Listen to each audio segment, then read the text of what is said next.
it up, let it roll. Stars and stripes in my soul. Steel toes on, boots in the gravel. Heartland truth on every channel. Open Bible, flag on the wall. We say what we believe or we don't talk at all. This is red, white, and raise hell. Cowboy hat, church bell can't scare us into silence. We were born to rebel from the back road to the beltway. We won't fade, we won't fail. Proud, loud, standing tall. Red, white, and raise hell.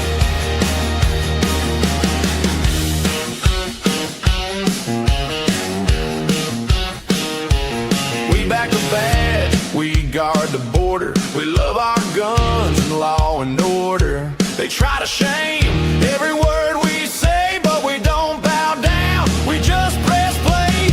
This is red, white, and raise hell. Cowboy hat, church bell can't scare us into silence. We were born to rebel from the back road to the bell. Hey, we won't fade, we won't fail.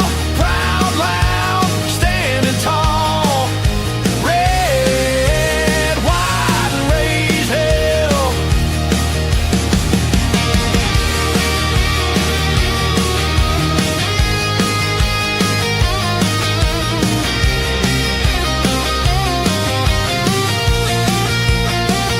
You can cancel the show, but not the crowd.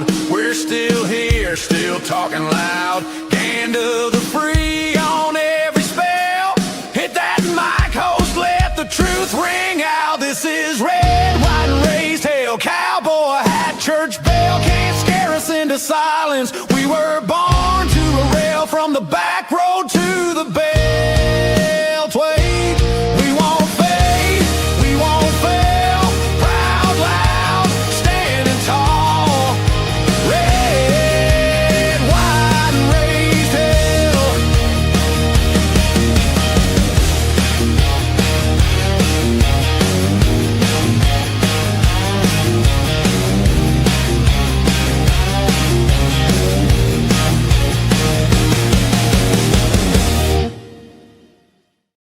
All right. Good morning. Good morning. Good morning. Thank you so much, everybody, for being here. We are Strictly Speaking, and we are doing it unfiltered. Hopefully, you can hear me okay. Again, I've got a new mic going on. I want to make sure that you can hear me. So if anybody can give me a shout out in the chat, that would be most appreciated. I know you can hear the vibe. We had that cooking before we did the show open, and I know you can see the screen. I got that much confirmed. Little promo of what we're doing on the show today, but I just want to make sure that I check into the chat and that we are nice and loud and clear. Can you all hear me? Again, I've got no engineer on the scene or a producer on the scene. Hey, Dylan has still got internet trouble or something like that. I think he lives in freaking Tehran because he doesn't have internet. But we're working. Okay, Sherry, thank you. Appreciate it. Westsider, PIM, thank you. I want to make sure loud and clear before I started saying before. Okay, we're going to talk today about a lot of stuff. This is sometimes we'll put the words Manic Monday out there, and this is one of those days where it's going to actually mean something seriously. There's a lot to get into. I'm going to be down just there for you. Where is it? Yeah, that's it. That's the stuff. Oh, I see. They changed it up on me, did StreamYard. Sorry. Working through it. I just found out literally about 10 minutes before the show started that I did not have an engineer / guy pushing the buttons behind the scenes for me today. So I'm trying to piece it all together on my own. But thank you, everybody, for being with us. We are indeed busy today. Manic Monday, indeed. The stuff you saw on the screen there a moment ago, we're going to talk about President Trump and Iran. I don't know what the game plan is anymore. I don't know that President Trump is super ultimate clear about what has to happen here. If I'm being 100% honest, it's a mess in Iran. I don't want to say that because that's what the left wants to say. They want to say that the entire thing is mismanaged and so forth. And I don't want to say that, but all I can do is respond to what I see with my eyes. And right now, what I see with my eyes, what I hear with my ears is President Trump desperate to get out of this thing. Desperate to get some kind of an agreement on a piece of paper, a quote unquote deal being struck so that we can call it a day, get out, and then fix the economy here, fix the energy prices and so forth. Meantime, Iran keeps bombing. It's a problem. It's a problem. That's the first thing you see on that graphic. I'll throw it back up here again real quick. Is President Trump caving to Iran? It's a question that I asked. Because the ceasefire has never been honored. It has never been honored by the Iranians, not since it began a couple of months ago. And President Trump just continues to let them do these things without any retaliation whatsoever. And in fact, he's telling Benjamin Netanyahu in Israel not to retaliate either. It's a problem, and we have to address it. Second thing you see on the screen there, the war on whiteness. The war on whiteness is a real thing. The war on white people is a real thing. I put this in yesterday's newsletter, and if you're not getting my Sunday briefing, by the way, that is also a problem. We've got to get you. We got to get you on the game. Each and every Sunday, I'm giving you what you need to know before the week starts, and also putting a capper on what just finished. But it's an important Sunday briefing. All right, I put a lot of time and a lot of effort into it, and I want to get it to as many people as possible. We have several thousand people who receive it now, but not nearly enough. If you don't subscribe already to the newsletter, whether you're watching on the live stream right now or if you are watching on playback, I'm going to throw you up the QR code there, okay? That is the Strictly Speaking This Week QR to sign up, all right? It is very easy to do. I checked it with my own camera. That should be working. 5 things to know, 5 things to do each week. Ohio news, national news, culture, media, more, everything you can see, and exclusive commentary. It's all my commentary. I mean, every bit of it is mine. I'm the sole proprietor and writer of the newsletter. So, if you want my deepest thoughts on everything that is going on and what you need to know, it's just very simple. It's exclusive commentary right there if you are a subscriber, but you have to subscribe. Hit that QR code, and I'll throw it up a couple more times during the show today. We've got to really expand that. Excuse me. But here's something I want to share with you. Let me just bring this up real quick. This is the newsletter, and like I said, I'm very, very proud of what it is, and I'm just a little bit, honestly, disappointed that more people aren't aware, and that is something that I really want to expand. I think people need to know exactly. I'm going to try to make that as large as I can without totally screwing up the screen. So I want you to be able to see this when we're talking about certain things. All right, there we go. That's actually not too bad. All right, let me go ahead and there are a couple of things that I want to hit to start. The reason I'm bringing this up to begin with here is because I want to focus on, like I said, the second one of those items that was on the screen a moment ago is the war on whiteness, and that is something that people need to understand and really embrace here. 5 things to know this week. We funded Ice Baby, and that was a capper on last week. Very, very, very important because we got ICE funding, and we did not, repeat, not have to give up any reforms or allow the Democrats to have any of the trash that they wanted about telling ICE agents that they can't wear masks to protect their identities as the left-wing lunatics threaten to kill them and their families. I mean, it's really just kind of an embarrassing thing. Sorry to get set up here. So that was a big, big part of the news last week that I wanted you to know about. That funding for the next 3.5 years is extraordinarily important. The left can't touch that money now, and they can't force anything. All they can do is continue to obstruct and get in the way and then get arrested. Obstruct, get in the way, get arrested. That's fine with me. I just hope that the arrests lead to something, that the arrests are actually criminal justice with teeth. All right. Now, don't just arrest them and then let them bail out or give them no cash bail and let them go. Lock their happy little asses up. And I don't care where they are. I don't care if this is going on in Minnesota like it was, in February and March and April, or if it is going on in New Jersey the way it is now outside of one of the ICE detention centers there. do what has to be done, because obstruction is no longer an option. We cannot allow them to continue to obstruct the largest deportation in history, which is what is supposed to be underway. And now I believe that the funding is in place. That's what Tom Homan plans to have happen. This is where I was going with it. The war on whiteness is real. There's two stories.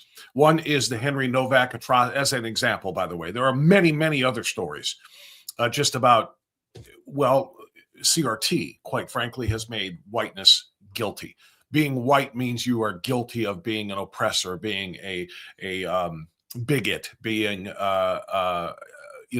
violent, and so on and so forth. This is the message that has been taught. But specifically, the stories we're talking about is Henry Novak in the UK, in Southampton. And I'm going to tell you his story by way of a Brit, coming up in an hour, less than an hour now, at 45 minutes. We're going to talk to Mark Sutherland again. Mark was on with me last week, along with Dr. Kreitz, who was talking about the transgenderism phenomenon, if you will, and trying to kill it. Dr. Kreitz is a pelvic reconstructive surgeon who will not participate in these surgeries and is trying to encourage her medical professionals to do the same. But Mark Sutherland is the British journalist who is doing a film on Dr. Kreitz. And so we're going to have Mark back on, because this is straight out of the UK. And I'm going to save the details for when he comes on. Then the other one, of course, is the Carmelo Anthony trial. And you can probably see just what I wrote about that and what I'm going to share with you about that. Some really, really deep and disturbing stuff. The stuff I've highlighted and linked here, honestly, the only good cracker is a dead cracker. We kill crackers around here. And they threaten Nat Turner violence. And if you don't know anything about Nat Turner, that's just a little bit of history, and we'll talk to Mark about that probably too. That is some really, really horrific stuff. It was an anti-slavery revolt that Nat Turner led that basically said kill all white people, whether they're slave owners who had just kill and slaughter white people, and they did. And that's what they're threatening now. The war on whiteness started because of George Floyd back in 2020, and it has only gotten worse. So that's the reason I wanted to push this up here. That's something if you read the newsletter, which again is more of a Sunday briefing, you'll have a much better grasp on what we're talking about on the Monday, Tuesday, Wednesday live shows, as time goes on there. The SPLC story from last week, we need to update that. We will do that as well. The SPLC is socialist pushing leftist crap, although they like to call themselves the Southern Poverty Law Center for whatever reason. Fraud in Ohio is on its way down thanks to the DOJ, and this is political. Sometimes you're stuck. Well, it is what it is. We can't get you ever dump out a trash can and then the gunk on the bottom just won't let go? Yeah, that's Lisa Murkowski and Susan Collins. And unfortunately, McConnell and Tillis are going to be gone, but we have to deal with the other two that are still there as well. And Collins, like I said, sad part about it is we got to cling to that garbage as hard as that garbage is clinging to the bottom of the can, because the alternative is Graham Plattner, who is one of the worst human beings in America. 5 things to do this week. Road trip. I love that pick, by the way. Thank you to Grok AI for that one. That was a pretty solid. I just said, I told it, I said, create the Strictly Speaking bus that's going down to Columbus on the 22nd. And that's what it came up with. That's not bad. That's pretty doggone nice thing. And that just took like milliseconds. It was really, really impressive. But the bus ride down to Columbus for America 250 is going to be an awful lot of fun. It probably won't look like that. That's AI. But we are going to fill a bus, and we're going to go down and have a great time. 2 weeks from today, right? 2 weeks from today, the 22nd, we will be in Columbus, and I will be speaking before a great crowd. There will be a number of other greats. I hate to use the word celebrity. That sounds very pompous, but public. We're going to have a lot of other great speakers, is what I'm trying to say. And it's going to be a great opportunity to network and mingle a little bit and collaborate with some other activists on how we can best protect and preserve this state and this country. There's a link again on the newsletter. If you're not getting the newsletter, you can see it right there. I'm hovering over right now. In fact, should I just click it and see what it does to it? Yeah, it's opening up another window, so you're not going to be able to see it. But But click that register here link to register for the event, then reserve your seat on the bus with a separate link. They're right there. All right. Property tax bill. Yep, you're going to have to keep paying it because we don't have the numbers. We did not get enough of the signatures to get it on the ballot to eliminate Ohio's property tax in November. So they're going to push forward to next year. So another year of dealing with it. This is about the Husted lead, or excuse me, Sherrod Brown lead over John Husted. We'll talk some politics too. Max Miller doing a great job last week of calling out the terror sympathizer, Sharia Tlaib, on the floor of the Ohio House. That was hilarious and much, much appreciated and necessary. And I reached out to Max Miller yesterday to try to get him to come on to talk about it. And then, of course, the Somali fraud. Nikki Antonio, Democrat Senator Nikki Antonio, crying last week, or saying that she was going to cry because the questions about these people, these individuals, these Somali fraudsters, it just hurts her heart so much to hear people talking about criminal activity in such a way. And why? Well, because those Somalis are they're immigrants and they're minorities. We can't be talking badly about minorities, even those who commit terrible, terrible crimes. That's what it all comes down to. So there's a little rundown of what's going on. I'm going to start with Iran because we have to start with Iran. President Trump has told Axios that he has already told the news yesterday, told reporters yesterday that he has instructed. That's right. I said instructed Prime Minister Benjamin Netanyahu not to strike back at Iran.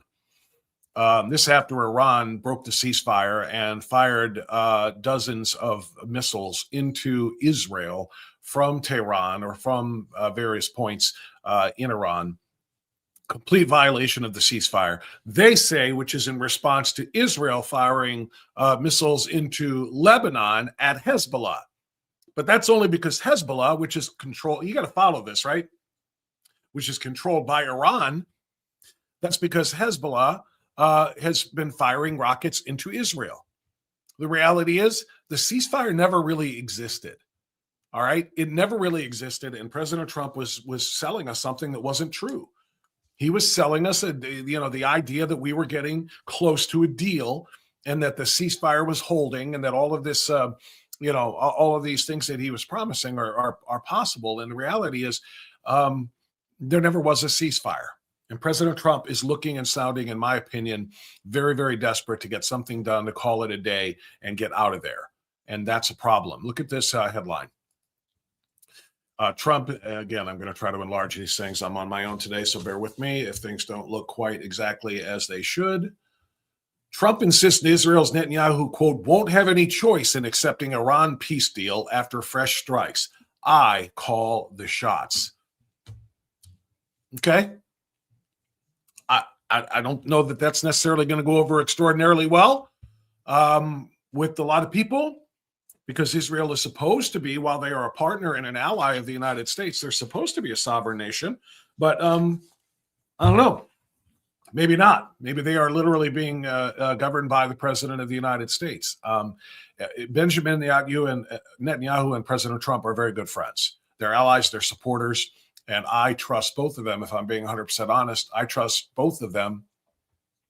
Let me get this back to the regular screen, to do what's right for their countries. And what is right for one is very much, like what's right for the other. I mean, we are stronger when Israel is safe and secure. They're a very important ally of ours in that region of the world. Israel is much stronger when the United States is working alongside of them to protect them against the nonstop aggression of the Iranians and other bad actors in the Middle East. But this is a problem. And this is a problem I have been chewing on and I'm sharing with a couple of other people, actually about 4 or 5 other people with whom I have regular conversations about this sort of stuff with, by way of text and signal chats and so on and so forth. And there seems to be some sort of a split, some sort of a disagreement between or among us as to whether or not President Trump is looking strong or looking weak here. And my sad duty to report, as I'm being 100% honest with you, is that the president has never looked weaker. This is not good for us. This is not good for us. Iran is bombing indiscriminately, and President Trump is immediately calling Bibi and saying, just take it. Just take it. Take those bombs. Don't respond. We need a deal. We got to get a deal done. We've got to get a deal done. And what did that headline say from the New York Post? I call the shots. I call the shots. So the deal will get done because I say it's going to get done. My question, my problem, what deal? What does the deal look like when Iran won't honor deals? None. There was supposed to be a deal in place already called a ceasefire. That ceasefire is not held. That ceasefire doesn't exist because Iran doesn't honor deals. They don't, they never have, and they never will. And President Trump should know that. President Trump probably does know that. But he is in a very desperate position to get us out of Iran so that we can open the Strait of Hormuz, get the energy prices back down. And despite his claims that he doesn't care about the midterms, of course he cares about the midterms. And of course he should care about the midterms. And of course we all care about the midterms. So his desperation to get out of there right now is I think, making us look very, very weak. And I take no joy in saying that. I support the Iran war effort. I support finishing them off. Finishing that regime off. We have not, repeat, not destroyed their capabilities the way we, have been broadcasting and announcing that we have. Oh, they don't have a Navy, they don't have an Air Force. Okay, but yet they're still able to launch a whole hell of a lot of missiles from the ground into Israel, into other Arab nations in the region, putting us all in jeopardy. And so their military is still very, very capable. So are their proxies like Hezbollah in Lebanon and the Houthis in Yemen. They're all still very, very lethal. And the president wants to get out of there with a deal signed. So he's telling Bibi Netanyahu, don't do anything to queer the deal. They will never honor a deal. We did this with Claire Lopez 2 weeks ago. We talked about the extent of how far the Iranian regime is willing to go. And again, we're not talking about the Iranian people, but the regime. They're willing to do anything. They're willing to sacrifice everything because they believe that what they're doing is in service to the larger picture. The larger picture is the 12th Imam appearing and essentially striking down all infidels, all non-believers, and turning this entire world into a global, Islamic Sharia law compliant caliphate. That's what they're trying to establish. So the Iranians are not going to just sign a deal and say, okay, we promised we won't still work on any nuclear stuff. We promised that we won't fund our proxies anymore and continue to strike Israel, so we can't do it. No. I don't like talking about this way. I really don't, because I support the war effort. I support President Trump. And I have trusted his judgment. But I think there is a desperation here. We have things tied up in a midterm election year at the same time that this war began. And it has caused a great deal of distress for the president and for all of us. Israel struck, this is Axios reporting, Israel struck Beirut's, that's Lebanon, southern suburb Sunday in retaliation to a Hezbollah missile attack. Retaliation. Hezbollah, funded by Iran, on northern Israel. Iran threatened last week to launch a missile attack against Israel if it attacks Beirut, while the U.S. has backed Israel's right to self-defense. Such a move could unravel U.S.-Iran negotiations and reignite a war. Are you ready for me to just say it out loud? It should. It should reignite the war. The president needs to get our bombers back in the air, get our missiles ready to go, and truly, not just in words and not just in name, truly decapitate Iran's ability to launch military strikes. Not just in words, hey, we destroyed all of their Navy and this, that, and the other, they're helpless. They're not helpless. Look at what they're doing. It's time to make them helpless. A U.S. defense official tells Axios that U.S. forces in the Middle East are prepared for defense in case Iran implements its threats and launches new attacks. Israel notified the Trump administration before the strike. A U.S. official and two other sources confirmed the U.S. supports Israel's right to self-defense and stands with the legitimate government of Lebanon as it works to deliver a better better future for its citizens. Hezbollah must stop firing immediately and allow these agreements to take effect. Again, Hezbollah is Iran. Iran is Hezbollah. They don't honor agreements. They don't honor deals. The only thing they understand is destruction and force. And if this hasn't been proven in the last 2 months of quote-unquote ceasefiring, in which the firing never ceased, then I don't know what it's going to take to get people to understand. And quite frankly, President Trump to say, we got to do what we got to do. We started it, now we got to finish it. It's time to finish it. And I'm not talking about nuclear weapons. I'm talking about with traditional military precision strikes on all of the military positions in Iran. It's got to be finished now. Benjamin Netanyahu said the strike answered Hezbollah missiles fired at northern Israel. Israeli officials said that the Beirut strike targeted a Hezbollah command center, et cetera, et cetera. But the biggest news here to me, and this is the reason I'm talking about it this morning to launch, pardon that pun, to start today's discussions, is President Trump telling Benjamin Netanyahu, a nation that is constantly under attacks, look, nobody here has ever had to live the way the Israelis live, where bomb shelters are mandatory for all persons. The incoming missile and rocket sirens are a daily fact of life. You'll hear the sirens blaring, telling everybody incoming, incoming, incoming. And people, have to dive into their bomb shelters or take cover where they are. Or some of them are just like, it's so commonplace. It's so everyday. They may just keep on going and doing what they're doing. And if it hits them, it hits them. That's what their lives are like there. Telling that nation and those people, don't do anything back. Just deal with it because we need to get them to come to the table for a deal. Well, what if they come to the table for a deal, sign whatever piece of paper you want, and then just keep on bombing? Because we're not going to be the ones feeling it. Israel's going to be the ones feeling it. Israel is the one that has to live like that. Israelis, Israeli Jews in particular. President Trump called on Netanyahu and pressed him to not respond and retaliate to the Iran missile attacks. Again, that headline in the New York Post, I call the shots. I call the shots for Israel. I will say this for President Trump. That is a strong message, at least for those who continue to try to convince us, people in the left-wing press and people just in the Democrat Party, that Israel is controlling American foreign policy, that Israel is driving the White House, not the White House driving what Israel does.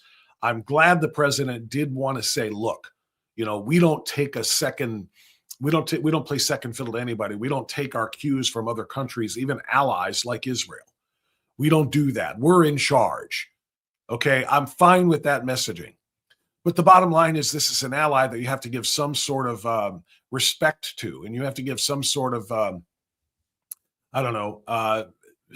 not sovereignty is the word not the word I'm looking for, but give them the power to make their own minds up, to make their own decisions on how they're going to defend themselves, because their people live in a place that ours do not. It's important to note. So the Iranian strikes put whatever peace deal President Trump was thinking about getting together probably, out the door. It's probably not going to happen. And the question is what will President Trump do next? Will he order new strikes? Will he say, let's go? We gave you a chance to play ball. You chose to walk away from the table. You chose to keep striking Israel. You chose to keep striking our Arab partners in the region. It's over now. Good night. Is he going to do that, or is he going to continue to beg Iran to come to the table? Because that's what it looks like right now. That's what it sounds like right now. President Trump saying, Bibi, no, don't fire back. You're going to threaten the deal that we're trying to get at the table. Well, yeah, they just struck inside of our country. What kind of a deal is that? If we don't fire back, we just tell them it's okay. Keep on firing at us. It looks weak. It sounds weak. I think it is weak. And I'd like to know what you think. I'm going to check into the chat here shortly. But that's story number one that's on the docket for today. I want to pause for a moment and talk again about the massive event that's coming up in Columbus on Monday, the 22nd. Our friends at AFP, Americans for Prosperity Ohio, have put together a fantastic America 250 celebration. It's called One Small Step. And our friends at AFP that I want you to, by the way, to check out online at buckeyeblueprint.com, buckeyeblueprint.com, when talking about improving, growing, and establishing Ohio as what it should be, a national leader, not just a middle-of-the-pack organization. That's what our state has become. We're just a middle-of-the-pack, crew of loosely affiliated folks who are just kind of like all over the place. Why are we 39th in education? Why are we in the mid to low 30s in energy? It's ridiculous. So AFP is doing phenomenal work to try to change policy. That's what it's all about, policy, not politics. So join us at buckeyeblueprint.com, but then join us on the bus, road trip on the 22nd, as I mentioned, and as I showed you on the screen before. You need to register. Go to my Facebook pages or the locals community page, and you will find links to join us, links to register to be in Columbus for America 250. I had a graphic for that. I thought that was up there somewhere. But to join us for America 250, let me see if I can find that graphic that I had up there last week. I didn't realize it had been removed or taken down, but it did. And that's all right. I'll tell you what, go to the newsletter, the one that arrived in your inbox yesterday at 6 a.m., and you will indeed see. Oh, there's the graphic.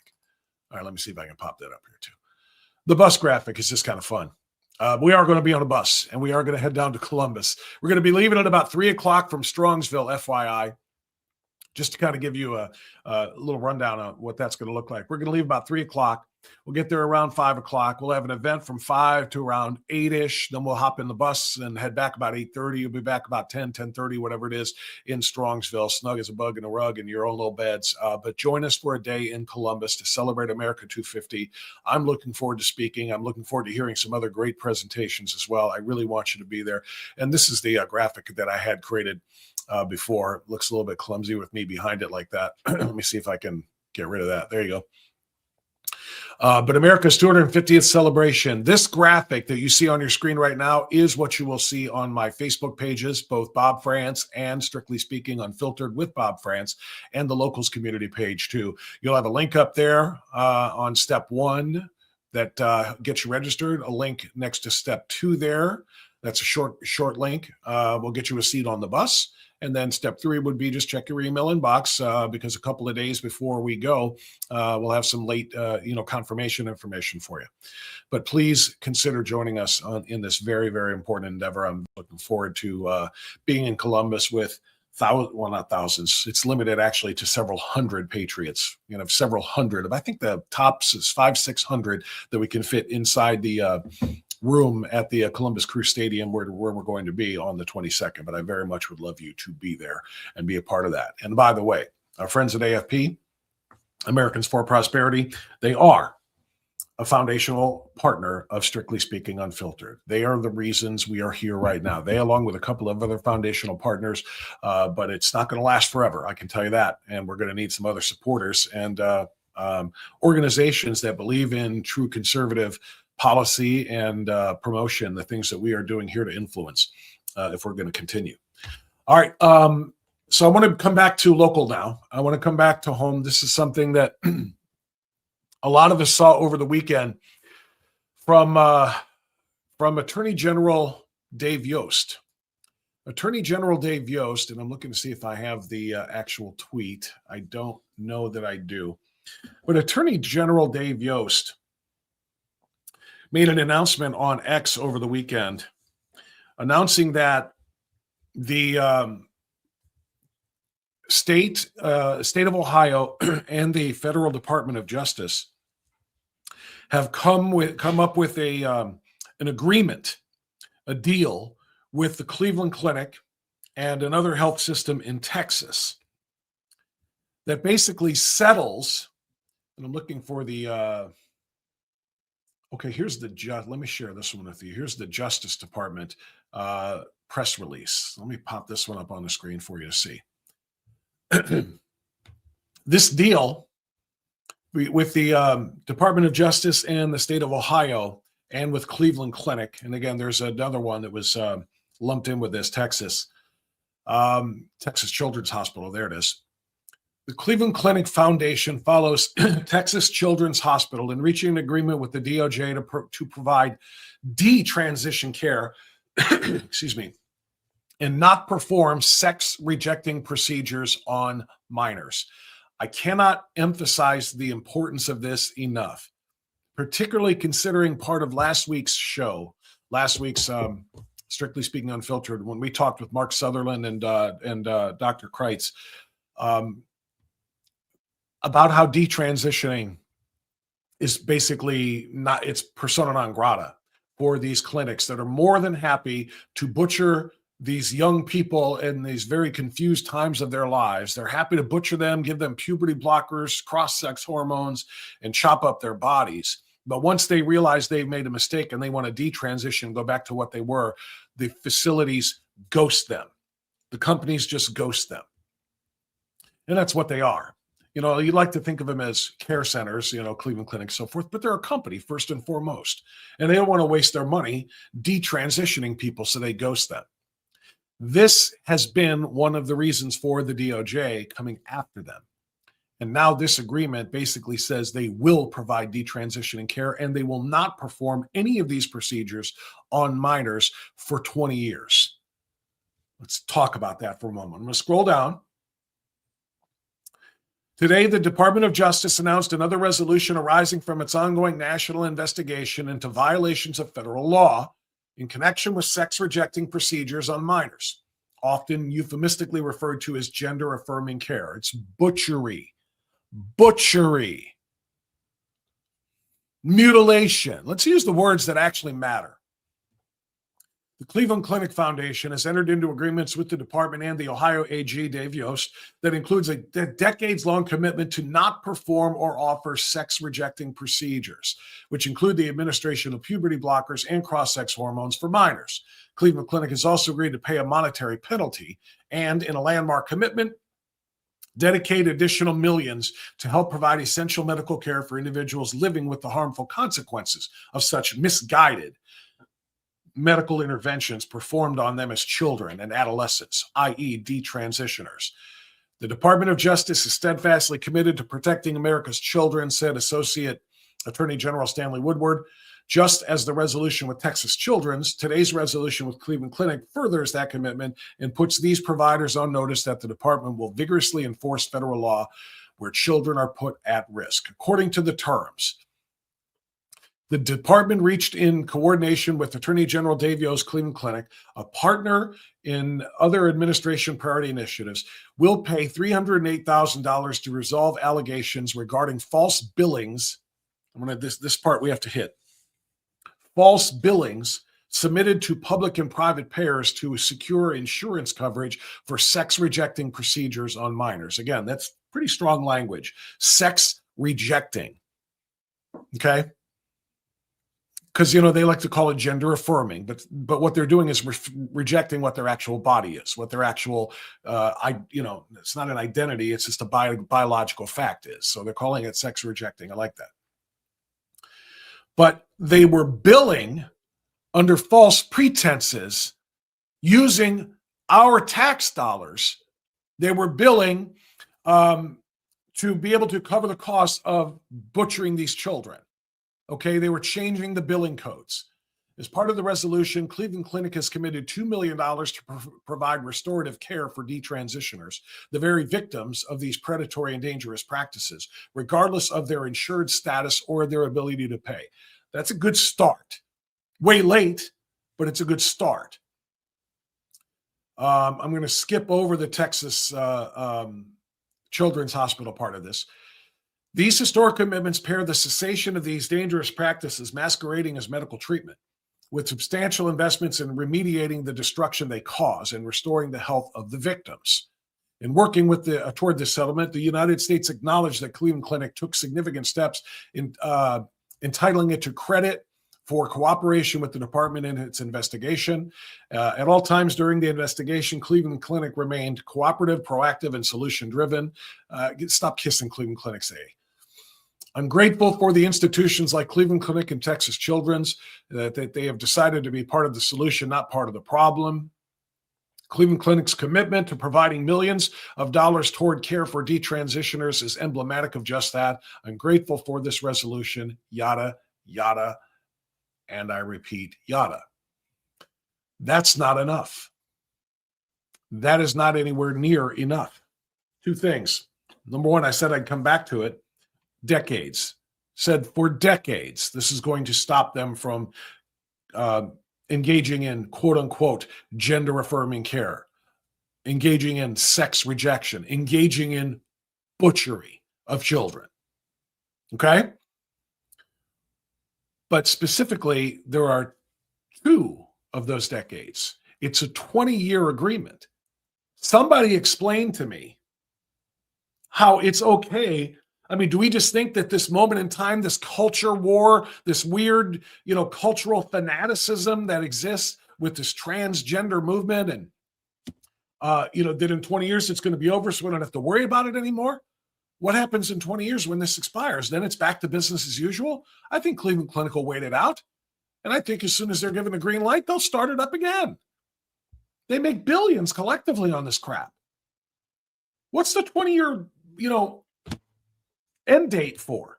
That's number one. Number two, are you really suggesting that $2.3 million is enough to compensate for the use of our tax dollars in butchering kids? Because that's what it is. $308,000 monetary penalty and $2 million dedication to provide restorative or detransition care for individuals harmed by prior pediatric procedures, regardless of ability to pay. So it's a $2.3 million fine for a multi-billion-dollar clinic, organization, company. Again, we refer to them as a hospital, but it's first and foremost a business. $2.3 million. Cleveland Clinic, by the way, denied all allegations put forth by the Department of Justice with no determination of liability or any admission of wrongdoing. The clinic would receive credit for cooperation during the investigation, which I shared with you. I want you to hear that part again. In this agreement, Cleveland Clinic doesn't have to admit that what they did was wrong. Cleveland Clinic doesn't have to admit that what they did was butchery, was barbarism, was Mengele-like experimentation on children. They have to admit no wrong. They get to admit no wrongdoing. They just pay the bill and move on. And all of the other stuff that's said about them, they can just deny. That's crap.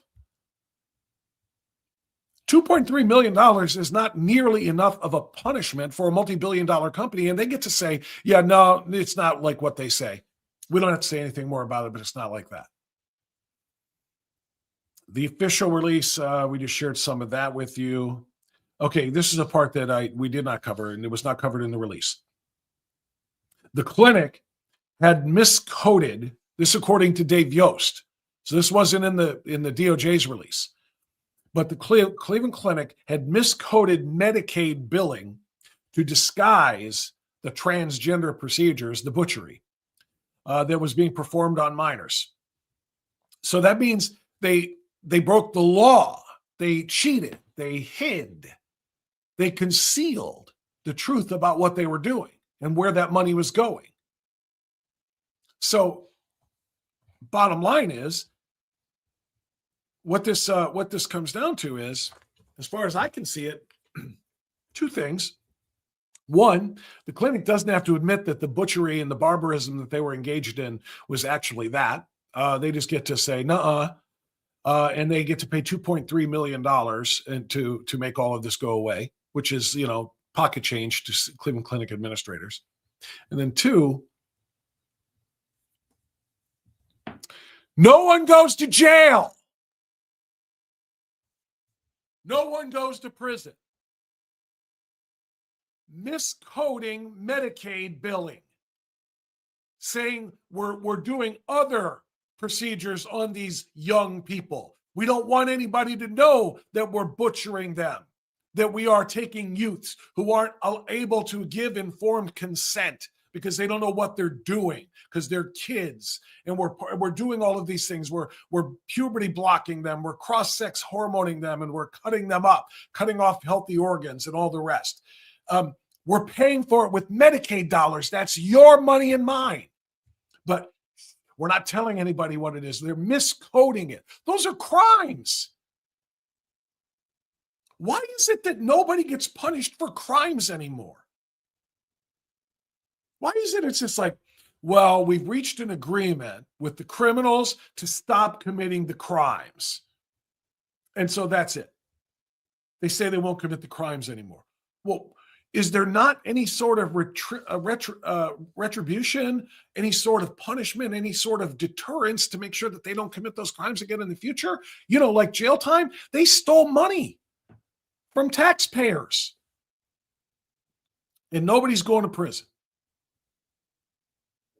We're just supposed to say, okay, this is good. Well, it's been dealt with for 20 years. It's not even permanent. So AG Yost, I like Dave Yost. He posted this and we've reached an agreement. This is all good news. We worked with the DOJ and this isn't happening anymore for now. But 5, 6, 7, 8, 9 years from now, there are going to be millions of kids who are being born.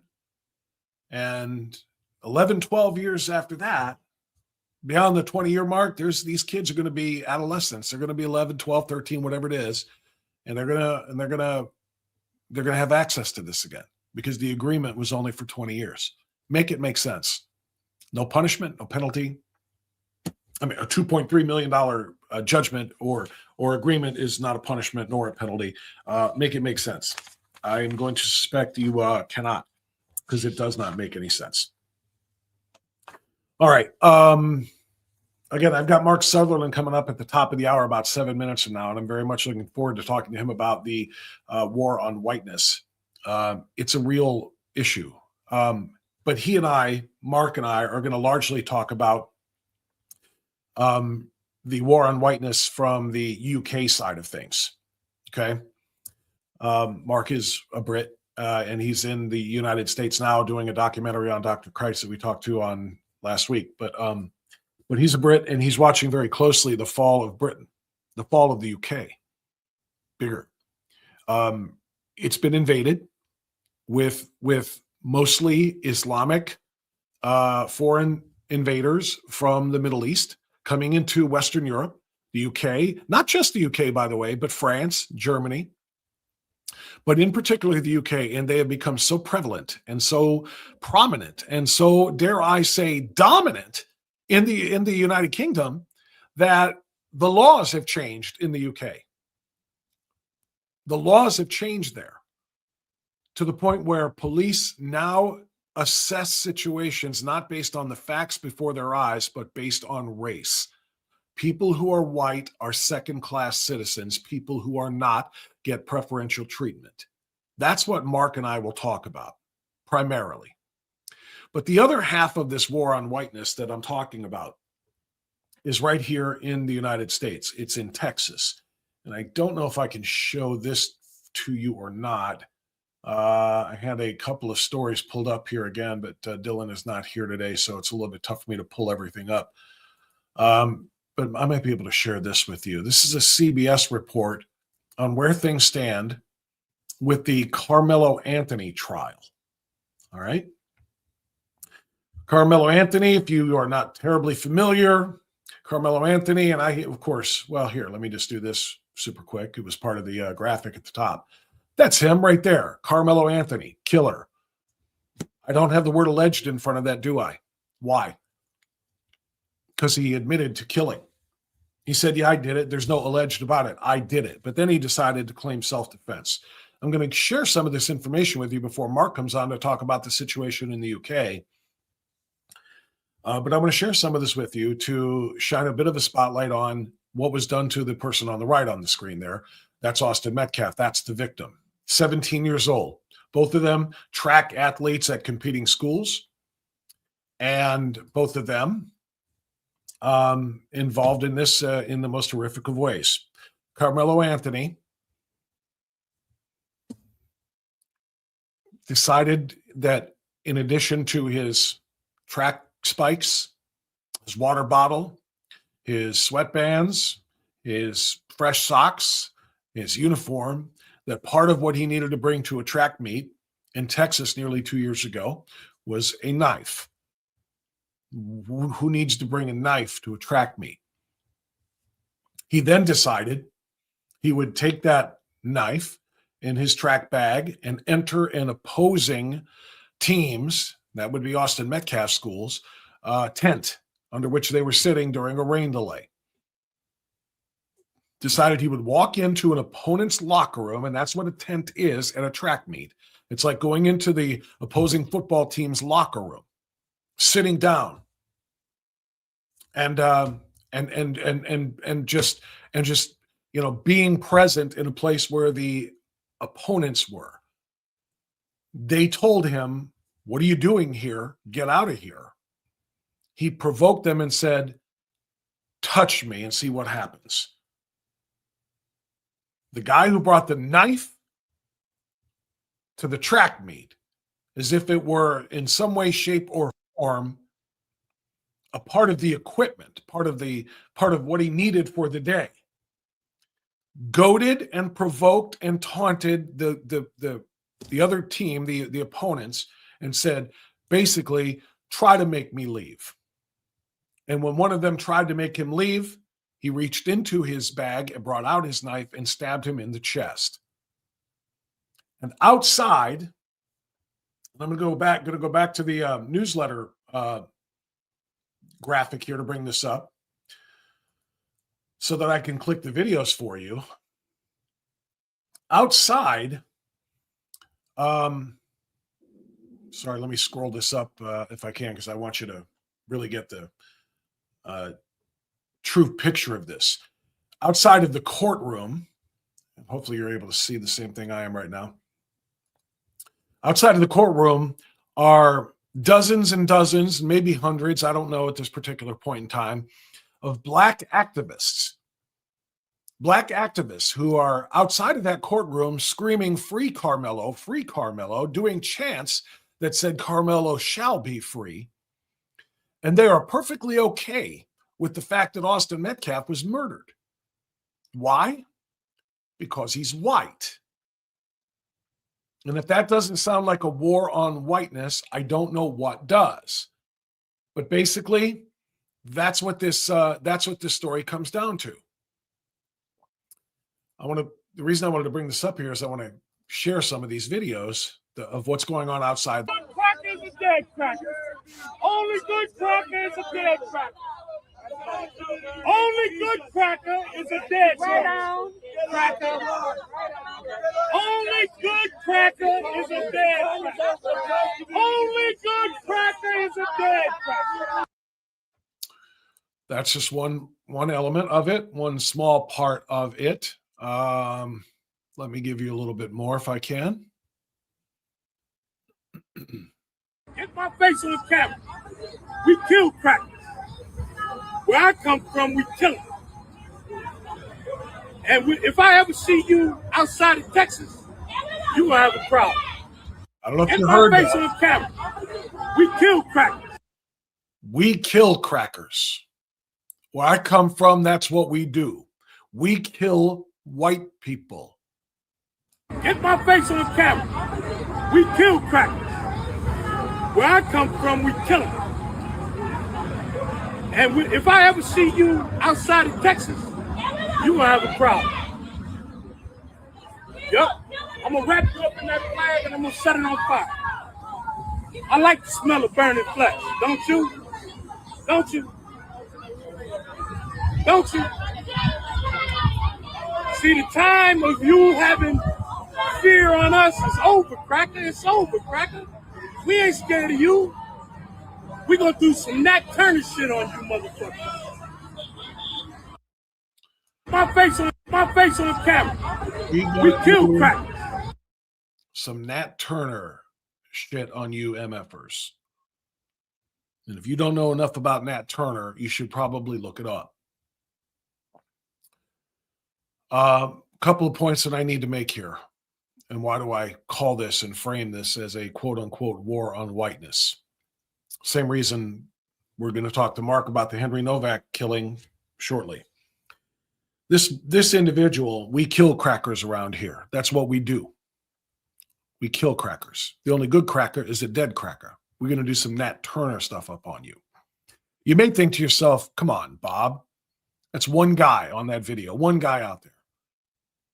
That's one guy that camera was focused on. Did you hear the rest of the dozens and dozens of black activists outside of that? Moreover, do you read the comments? Go look at the videos that I just shared.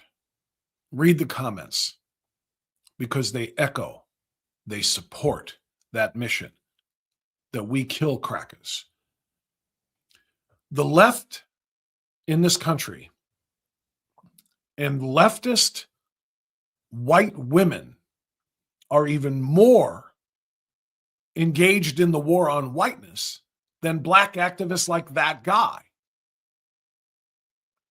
Leftists see the murder of white people as restorative justice.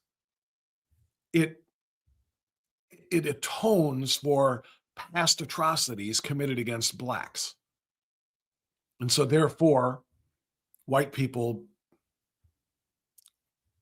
have it coming. That's the war on whiteness. That's why they celebrate and defend Carmelo Anthony. That's why, do you know that in the days and weeks immediately after the murder of Austin Metcalf in that tent, which by the way, the evidence in the trial that's being presented is coming out. It's 3 days in now. It's coming out exactly as I described it. I was very, very paraphrasing about it, but about what happened there. He brought a knife to a track meet, then went into an opponent's virtual locker room, the tent, and dared them to make him leave. Then when one of them tried to, he stabbed him in the chest, then fled the scene, flung his stabbing knife into the stands, apparently to try to hide the murder weapon when he tried to get away, but then he couldn't get away. They caught up to him. So when they caught him, then he said, yeah, there's no alleged to it. I did it, and tried to claim self-defense. If you defend yourself and you truly were in fear for your own life, if you were being beaten and if you were being harmed in some way, why would you want to get rid of the self-defense weapon? The only people who get rid of weapons are people who know they use those weapons to commit crimes, murder. So it's all playing out. The facts are all being revealed. And there is a legitimate chance that there will be a conviction here. A legitimate chance, in large part because the jury is not going to be racially motivated. Why? Because in Frisco, Texas, where less than 10% of the population is black, in Frisco, Texas, they ended up with a very thin number of black jurors in the jury pool, and there are no blacks on the jury. So black activism can't make its way to the deliberations. That's a good thing. Question is whether or not Carmelo Anthony will be sentenced to the same thing that he sentenced Austin Metcalf to, which is life. Now, it won't be the taking of his life because he's not eligible for that under Texas law. He was 17 when he committed the crime. But will he get life in prison? Bigger picture here, though, is, again, black activists and white liberal women see this as restorative justice. I wrote about this yesterday in the briefing. And don't forget, subscribe to the newsletter. Cannot remind you often enough. Subscribe to the Sunday briefing called Strictly Speaking This Week. And I'm going to give you really, really important information that you need to know from the week that was and the week to come. And that QR code you see right there is all you got to do is scan that QR code and make sure that you subscribe. That's what that's all about. But as I wrote this, They see it as reparations because hundreds of years ago, about 150, 60 or whatever it is, years ago, because slavery happened, white people today deserved, even though they had nothing to do with the slavery at the time, white people today deserve to suffer. And black people today deserve to rise up to a place over them. Restorative justice, reparations. And that ultimately is a war on white people. Now, here's the real wild part about this. That war isn't just in the United States. It's in the UK as well. It has basically become policy. Elon Musk, I want to share this with you before I bring Mark Sutherland on. Elon Musk, as if I can find this in short order. Again, I'm trying to run this whole thing by myself today. But Elon Musk shared something that is really, really sad when you think about it, that it has to be acknowledged, but it's true. He called this, let me see, I do have it, okay. Elon Musk, let me see, are you able to see this? Here we go. I'll enlarge that. Bear with me here, okay? Did you know, wrote Elon Musk, that official police policy in the UK requires them to be racist against whites? It is deeply wrong and must change now. Now, this is the State Department, if you will, live in the House of Commons from last week. I believe this is from last week. They were talking about the investigation into the police handling of Henry Novak's murder, which is what Mark and I are going to discuss here in a moment. All right.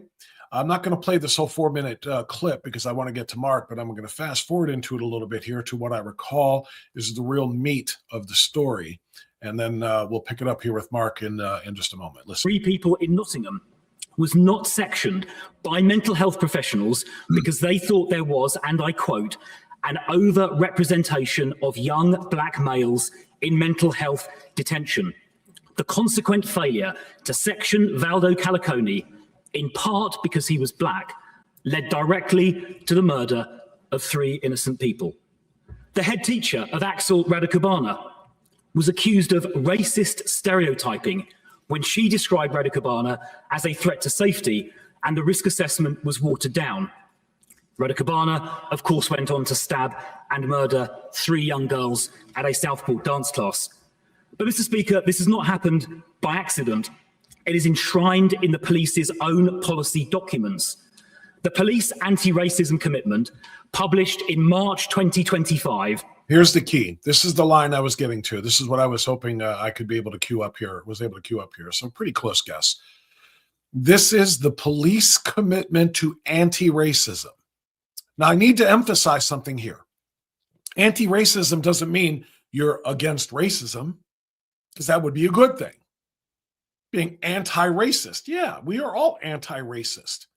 Anti-racism is not that. Anti-racism is very, very different. Listen. By the NPCC and the College of Policing urges police forces to reverse engineer the same arrest rates between ethnic groups, even though the offending rates are different, by treating different ethnic groups differently. Let that sink in for a moment. An official police document actually says people should be treated differently based on the colour of their skin. I've said before at this dispatch box at least twice, that document should be withdrawn. The dangerous ideology of so-called anti-racism, allowing people to be treated differently based on race, must end. That's where I'll stop it.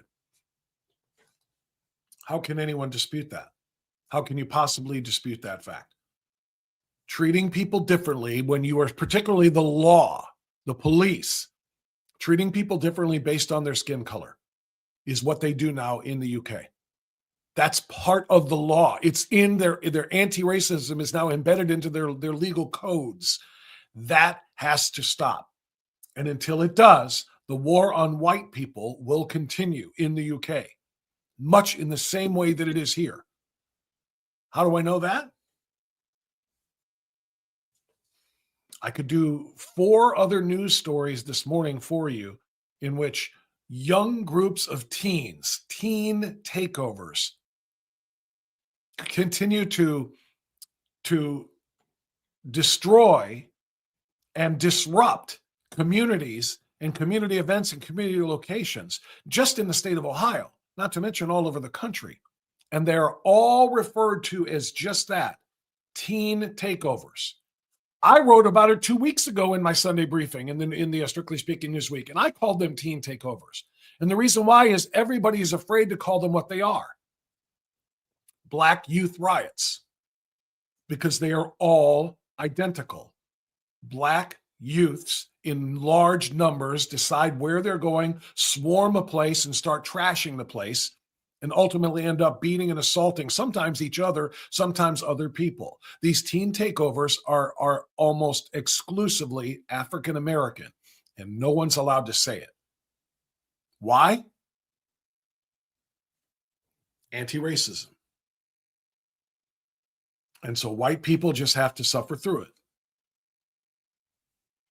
While the true realities of, and here's the thing, and the last thing I'll say, and then I'll get to Mark here. My newsletter, I wrote this in yesterday morning's newsletter that should have arrived in your inbox at about 6 a.m., right?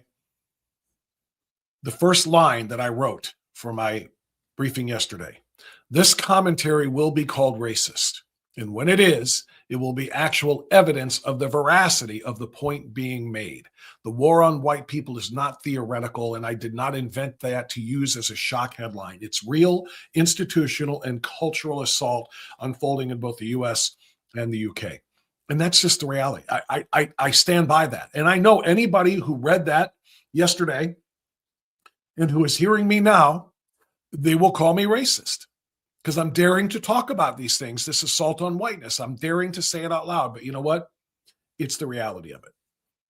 It's the reality of it. And sometimes we have to be willing to call things out for what they are in order to ask for change.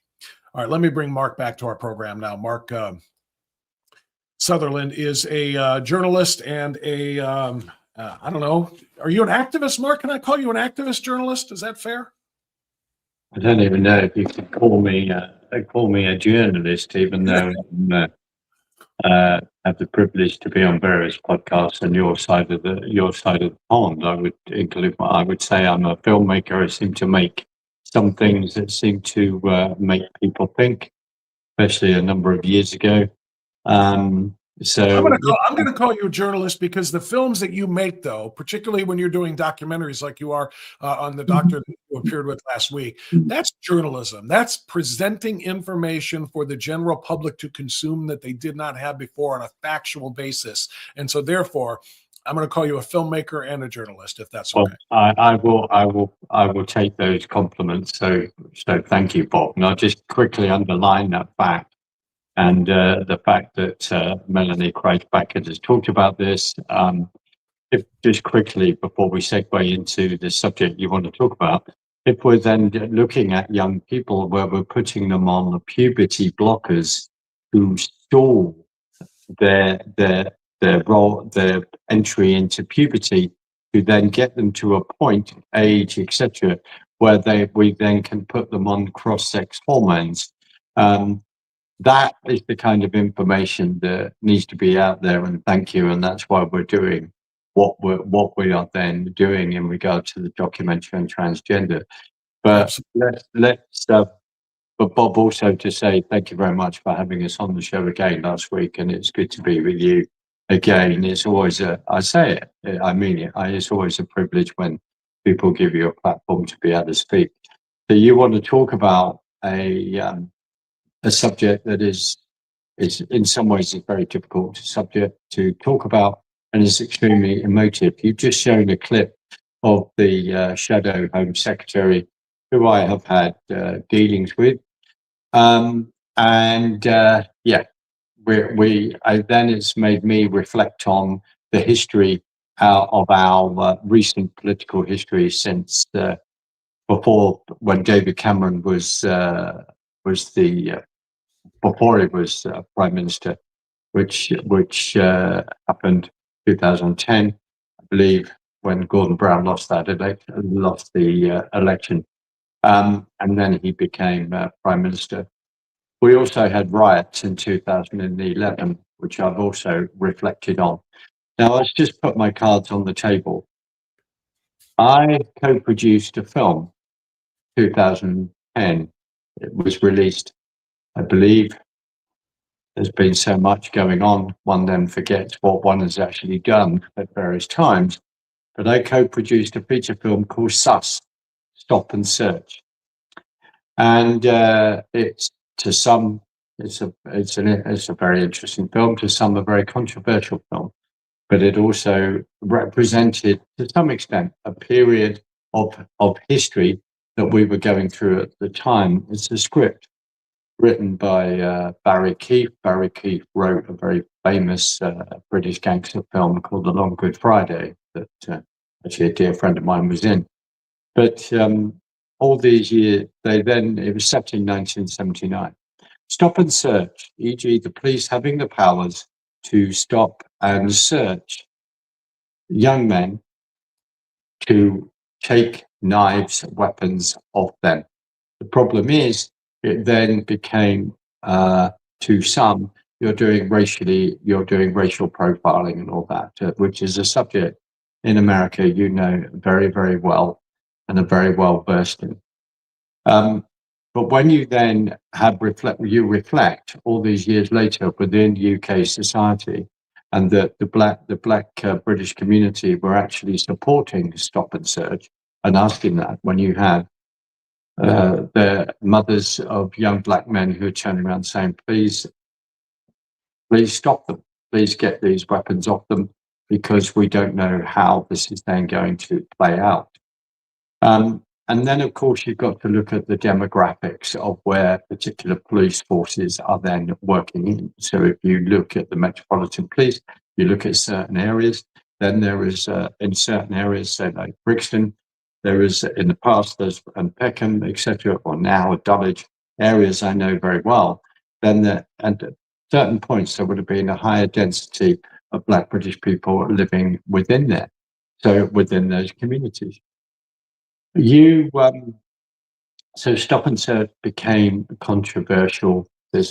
We haven't got time to discuss during the 80s, the coal miners' strikes with Thatcher and all that. We haven't. But all of this history, just quickly. David Cameron, then this whole thing of before he was then becoming Prime Minister, was wanting to put more, get more police, as the accusation was. They're doing more paperwork. We need them on the front line. We need to deal with 120,000 families who are in difficulty. We then had riots in 2011 after the stopping of a man called Guggen, who had a weapon, and it was all under Operation Trident. And then we had chaos across the country. Why am I saying this? Theresa May then cuts back, accusation of cutting back these forces by 20,000. There is a lot of history, but let's come back to this awful case in regard to Henry Novak. Now, I've been watching. That's the part. I apologize, Mark. That's the part that I really want to. I get it.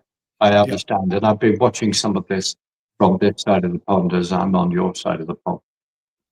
So this case, I think it went to trial last November. It then came out, or the body cam has now been released in regard to this 18-year-old. And I'm trying to keep calm by saying it, because many of us may have children that are around about that age, maybe 10 years older.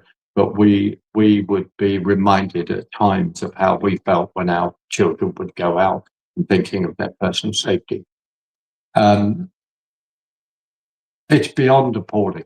And as you have said, in regard to what Chris Philps then read out in regard to police policy, many people have begun to question. That's why I've said about myself, who is a Christian, who would politically class himself as conservative.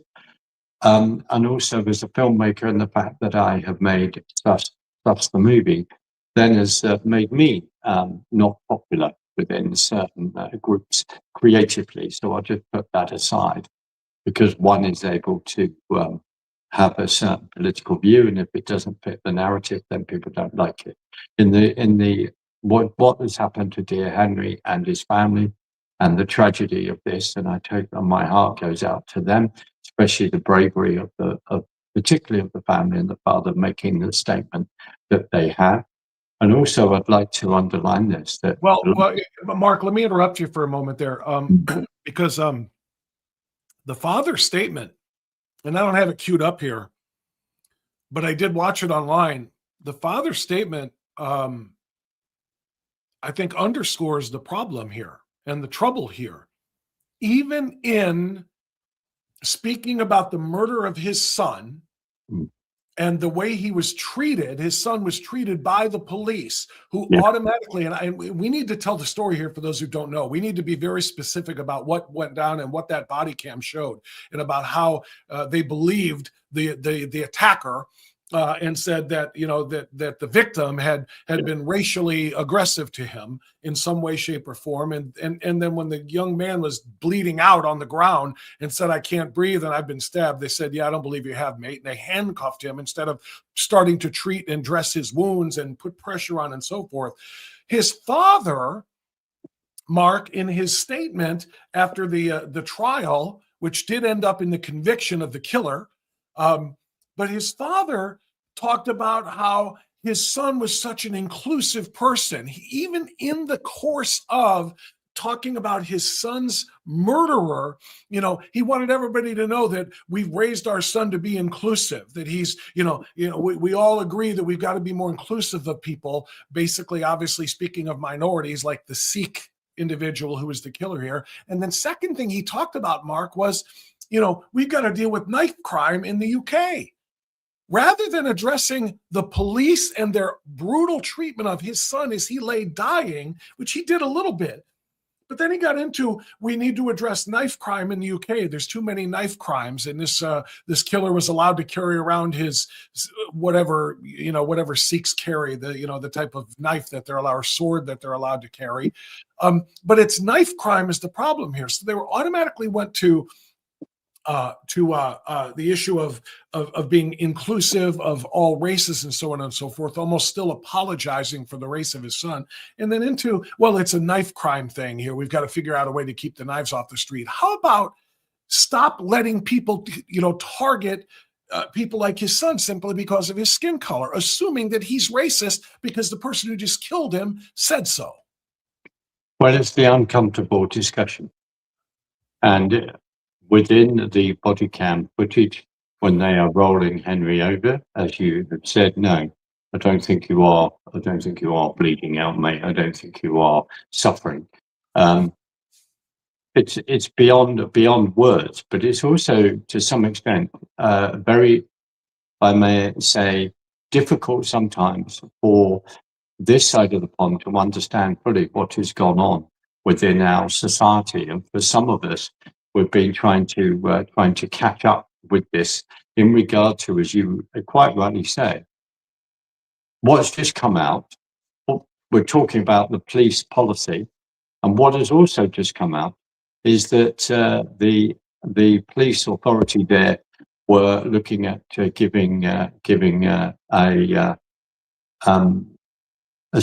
wanted to give a statement halfway through the trial of this particular case. Yeah, we are talking about police training. Now let's just go back to another little bit of history that starts to underline where we have been at as a society for a long time. Because in the end, Bob, this whole thing of self-censorship. When Theresa May, when she was Home Secretary, banned Robert Spencer and Pamela Geller for coming in to the country to then meet with dear Tommy Robinson to lay and respect sadly when a soldier from British soldier, then Rigby, Rigby, Lee Rigby, dear Lee Rigby, then got stabbed by a migrant. So the banning of people like Robert Spencer, Pamela Geller, they've just done that in regard to banning other people coming in from America and Europe to speak. Explain that, Mark. Explain that. Why? What was the reason for the ban? Well, because I would say in regard to Robert Spencer a number of years ago, would be because of his expertise on talking on Islam, right? And his expertise on that, which is not questionable, because it is. I've had the privilege to interview Pamela Geller. They may not like her views at all as well. Seemed as too conservative, too patriotic, to then standing up for her country and her views. So the UK banned 2 non-Brits. Then a number of years ago, under what was happening with Lee Rigby, it was the fact that dear Tommy Robinson, then they wanted to acknowledge, either lay a wreath at the point of where this soldier fell. He was stabbed and killed. Now, if you come forward to a few weeks ago at the Tommy Robinson rally, they then banned people coming in because they perceived that the views that these people then espouse are against their collectivist mindset and also populist. So this is what we are then dealing with. Going back to, in regard to Henry Novak, that's why there has been a lot of people very, very angry. And now I am not condoning any violence on the streets of my country. I'm not.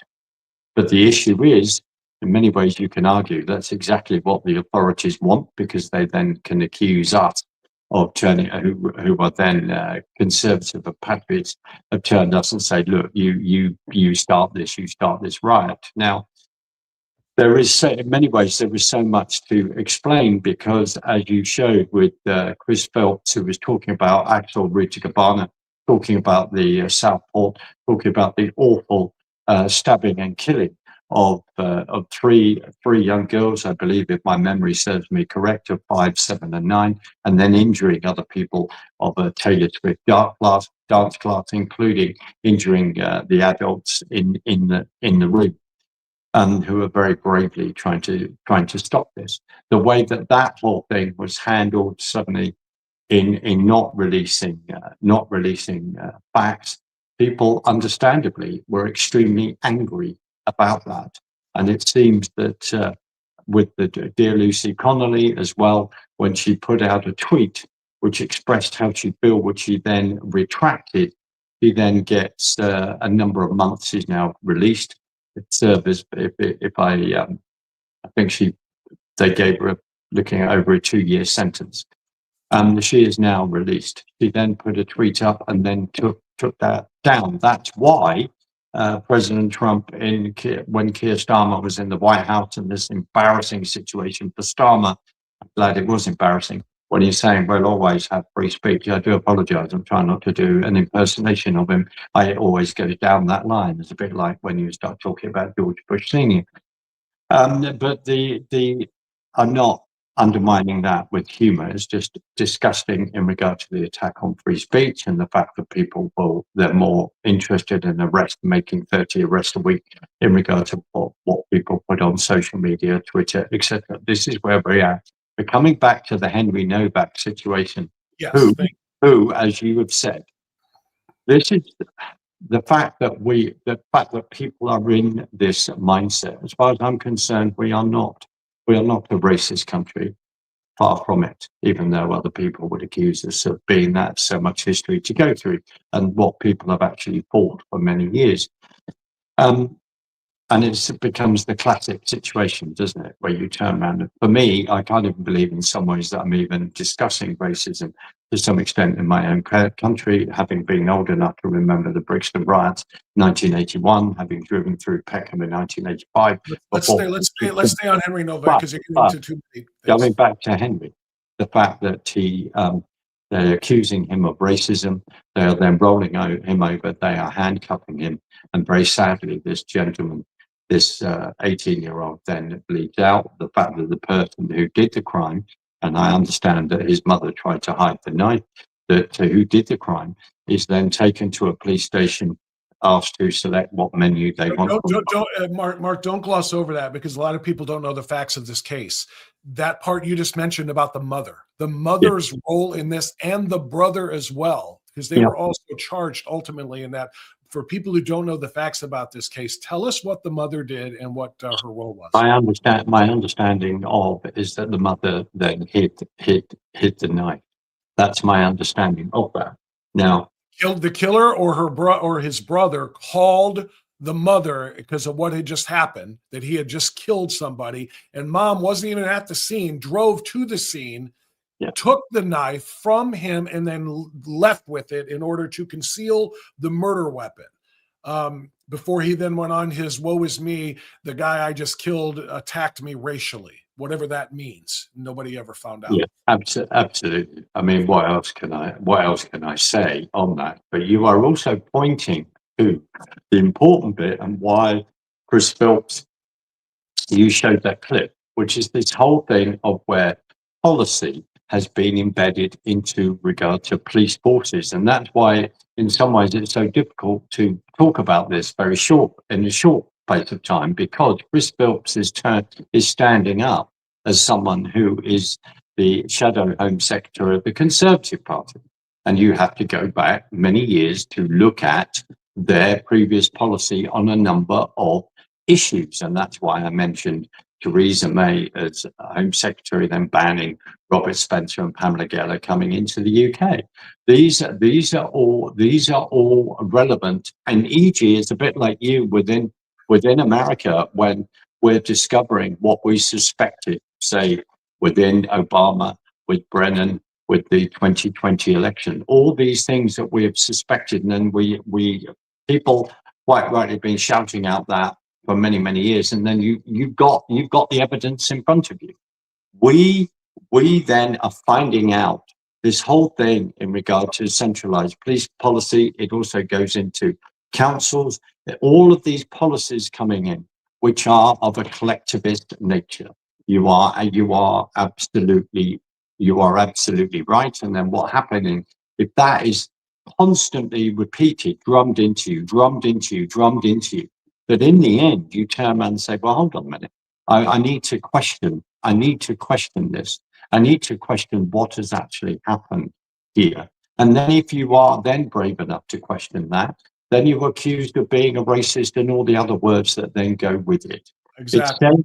And anti-immigrant and so forth. Precisely. And Bob, the bottom line is that you are very aware, like many other people and other friends of mine on this side of the pond. You're looking at the UK and you're looking at what is going on, and you are looking at it in utter disbelief. And also, How are Brits looking at it, Mark? How are Brits looking at it? That's what I mean, because I know Tommy Robinson had that big rally, and there are a lot of people that have come out here, and a lot of them are looking to the United States as well for solidarity here. In fact, Mark, let me share this with you and with everybody else who may not have seen this yet real quick, because it's getting a lot of really great responses from Brits who say thank you.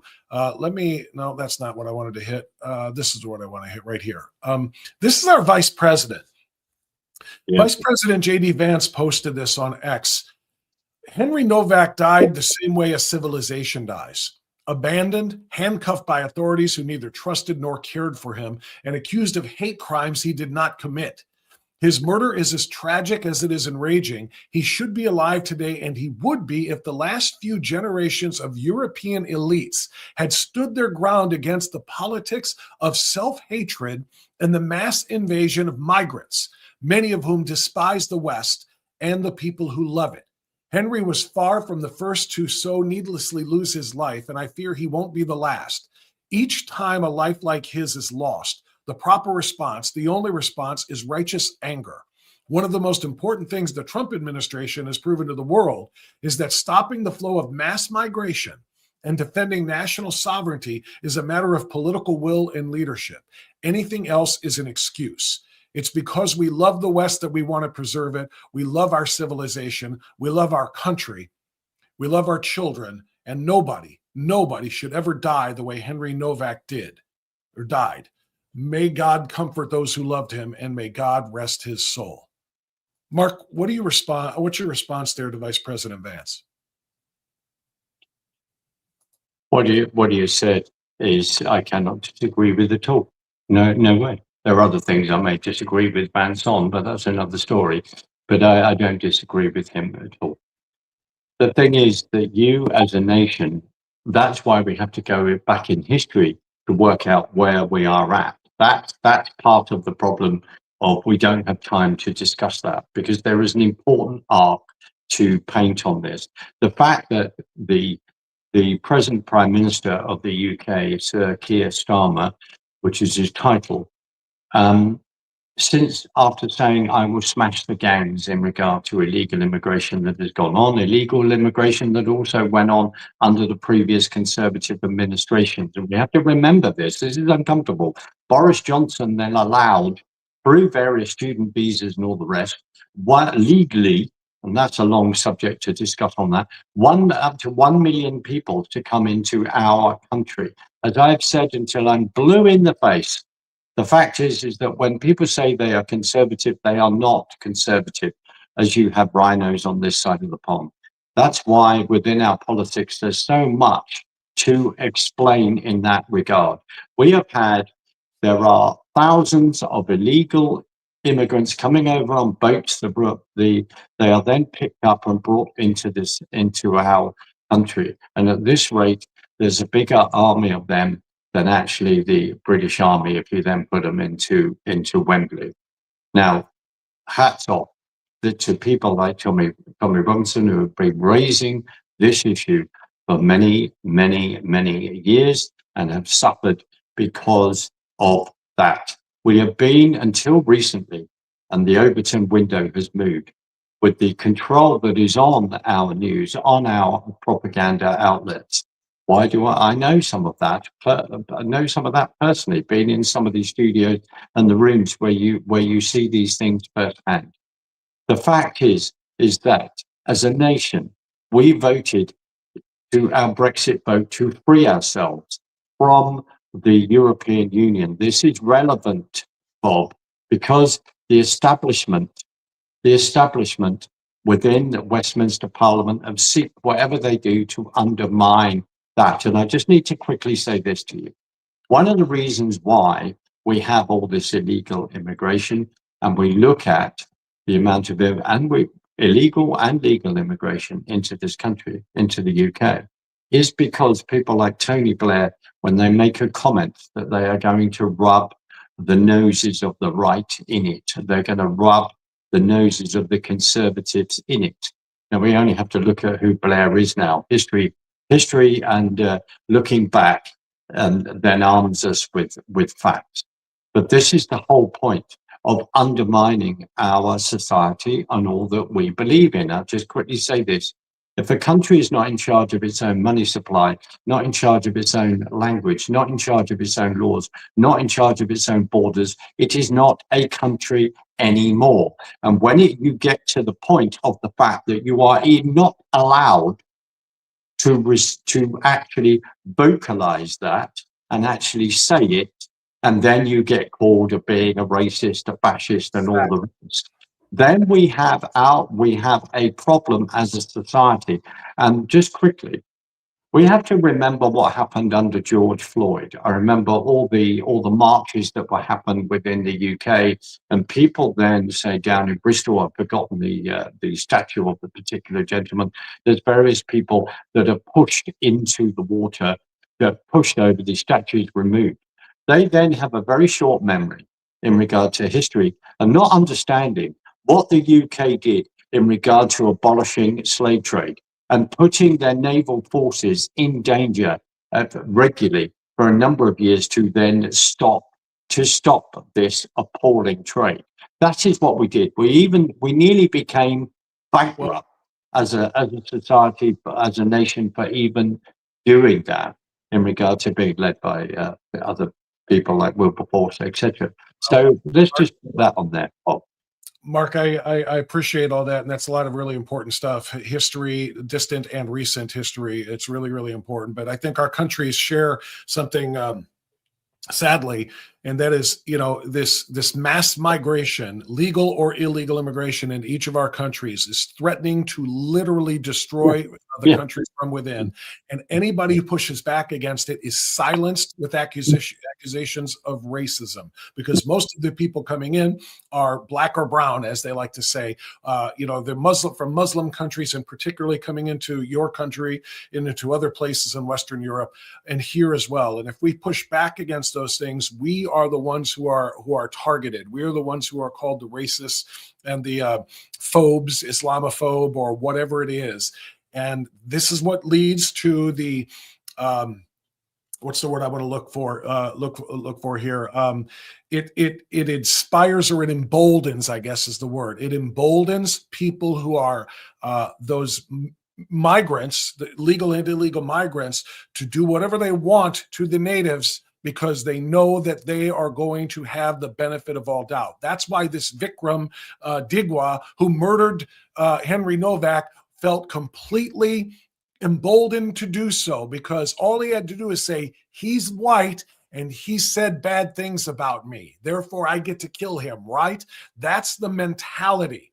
And anybody who is, a native, particularly if you are white-skinned in either, the UK or in the United States, if you don't welcome all of these people here with open arms, regardless of their disdain for the West, the disdain for our culture, the disdain for this civilization, if you don't welcome them in, then you are the problem. And you are the one who is going to be ostracized, if not outright locked up or killed. And well, that's why we have this, what I call a war on whites. Yeah. Back to your broker book, 2004-5, Dimitri, Arabia. Oh, sorry, I can't get the title of it, but basically talking about European policy and pan-Arabism and all the rest. All of this is relevant. That's why I said there's so much to then talk about in regard to this, but this is all relevant. And I have to say to you that if you are then middle-aged white and as a Christian, as a conservative, that is a major group of people that people wish to then get rid of. If you are then looking at political comments that turn around and say, well, if you voted for Brexit, we'll just wait for you to die off. But this is just appalling. We'll have another vote. But these comments and comments like it have been said. Maybe the words have been slightly different, but these have been like it. You only have to look at the present cabinet. If you look at David Lammy, the Deputy Prime Minister, and his comments he has made about Trump in the past, including Henry, including Yvette Cooper. That was a slight slip reference to Cooper, the boxer. But Yvette Cooper in that regard, and others. And when Trump was elected in 2016, one of the deputy speakers of the House turned around and said, well, you're all railing against him, but maybe he's actually going to be the first politician. This was when he was in 2016. Turned around and said they'll actually do what he says he will do. Let's come back to the facts. You are absolutely right in regard to dear Henry Novak's murderer and what has happened and what it came out of that. If you are then looking at the fact, and this has just been discussed on certain mainstream media or slightly less mainstream media channels within the UK, that the police force, Hampshire Police Force, were wanting to give a statement halfway through the trial. This is outrageous, especially when we have been told by our barrister, Sir Keir Starmer, Prime Minister, especially in regard to the Southport case, of no one to speculate, no one to do this, no one to do that, because the person needs to have a fair trial. And then suddenly you've got a police force that wants to initiate a statement halfway through a trial. And I don't have to lecture American, well, maybe I do in some ways in regard to the American legal system. But this whole thing we're facing a situation again in the UK when the Deputy Prime Minister, David Lammy, has turned around and gone, I want to get rid of jury trials for a number of cases. Well, no. If they always turn around and say, it's very interesting when they say, "Oh, look at all these backlog of cases," just quickly, but they can soon lock people up in a very short space of time when it doesn't suit them and it doesn't suit the narrative, or if someone's thrown a traffic cone in the direction of the police, and now we're potentially lock him up for a number of years. I mean, this is where we are at, Paul, and it's wrong. And both of our countries are in very, very dire situations as a result of that. Mark, I appreciate you coming on as always, especially on short notice. I just reached out to you this morning because this case is so important, and what happened to Henry needs to be known to everyone here, because it does mirror so much of what's going on here. So thanks for coming on short notice as always. Keep up the great work, my friend. Thank you. Good to be with you. Thank you, Bob. All right, that's Mark Sutherland. He is a tremendous filmmaker, obviously, and he's truly a he's on our side of the pond literally right now. He's here doing the film, but he is also on our side, on the right side of things, as you heard him describe. Listen, and I tell you what, let me remind everybody first of a couple of things before I kind of summarize what was going on there. I want to say thank you to somebody who's very important to this show. He has been a backer of mine from the very beginning. He was a strong supporter of my program on the radio side of things. He's been with us ever since we moved over here to the podcast side of things, and that is Charlie at Charlie's Auto Repair in Lakewood, 216-470-0170. What's wrong with your car? Maybe nothing, but you do have to maintain it, right? Oil changes, tire rotations, top things off, brake inspections, these kind of things. Make sure that you are going to somebody you can trust, who isn't going to tell you need a new part that you don't need, and who isn't going to tell you that it costs more than it has to. He's going to give you an honest deal, and if you can find a car repair shop like that, then you have struck gold. Go to Lakewood. Get in line. Make that call. Like I said, he's very, very busy, but call 216-470-0170. Schedule time to get your car in for its routine maintenance or to fix whatever may be problematic for you, especially if you've got an electric problem. Electronics make cars a lot more difficult to deal with than they used to be. It used to be all under the hood. Now there's so much of it that is electronic. Charlie's an expert in that field. And most of all, Charlie is a patriot, true MAGA through and through, and he's willing to give 10% off to anybody who is either a military veteran or an active military, somebody who is a first responder, or a concealed carry license holder. Charlie has got your back. Make sure you have his as well. Charlie and his team, which is basically him and his family, support us here at Strictly Speaking as foundational partners. So please support him as well. 216-470-0170. And thank you to Charlie and Charlie's Auto Repair. I want to hit something really important here. And the reason I brought this up and framed it as I did in the newsletter yesterday and in the show today as a war on whiteness. If we don't accept massive numbers of Muslims coming into this country, we're the problem. We are the white people are to blame, because it's presumed that we don't like them because of their ethnicity, the darker skin hue, or whatever it is, that you want to describe somebody from the Middle East, which is, of course, where the mass majority of Muslims around the world are from. If we don't want to see drug dealers, drug runners, drug traffickers, human traffickers coming into this country, we are the ones who wear the mantle of being racist, because the overwhelming majority of those are coming from Central, Latin, and South American countries. And so that's why I'm calling this and framing this. Let me put the graphic back up there again. Is there a war on whiteness? Yes. How can anybody possibly dispute that? Because if you stand up against any of those things that we're talking about right now, the spread of radical Islam, which is just Islam, and if you push back against all of the things that I just described coming into the United States, well, you're a racist. Brown and black people are the problem you have. It's not their behavior. It's what they look like. No, it's the behavior. It's the behavior of people. We welcome people into this country from Africa, from Mexico, from Guatemala, from El Salvador, who come here legally, adopt American culture, and become Americans, and we put our arms around them. Black, brown, doesn't matter. These are our brothers. We're all Americans. Let's wear U.S. flags and celebrate America 250. Let's go. That's who we are.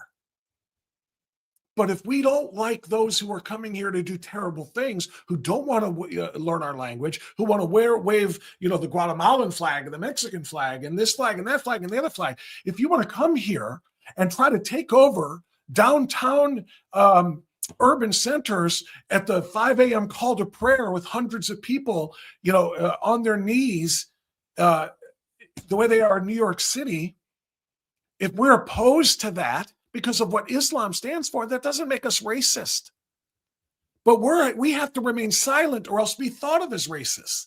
And so we have to sit here just without the freedom of speech, without our First Amendment rights, our ability to say, look, this isn't what we are. This is what we want to be. We can't say those things because we're the ones who will then be forced to bear the brunt of the blowback. It is a war on whiteness. Those videos I played for you before. Can you imagine? Do I still have that up?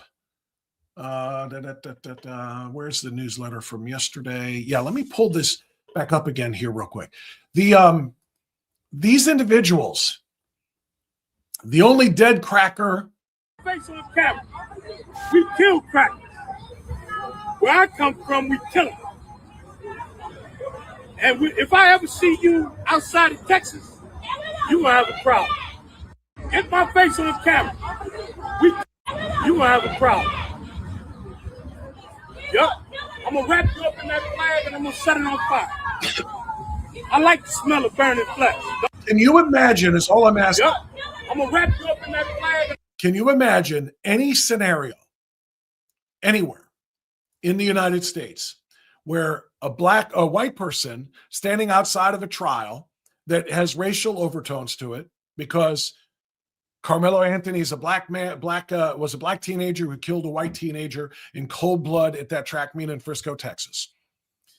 Can you imagine any scenario in which white people out saying, we kill black folks. We kill black people.